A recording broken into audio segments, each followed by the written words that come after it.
Assalamu Walaikum. Hello friends, how are you? Welcome back to my another video. In this video, I am going to show you how to create pivot table in Excel with multiple rows. Let's get started. At first, you have to open your Excel workbook. Now we want to create pivot table with multiple rows. At first, create a new sheet. Click the plus icon, then go to the insert menu. Select the pivot table option.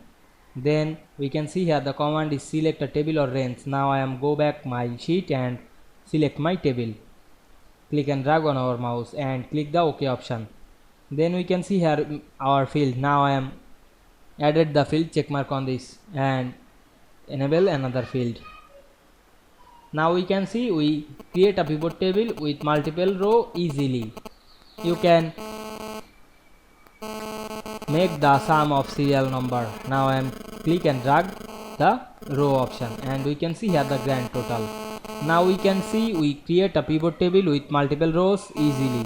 I hope you enjoyed my video. Please like, comment, share and subscribe my channel. Thanks for watching.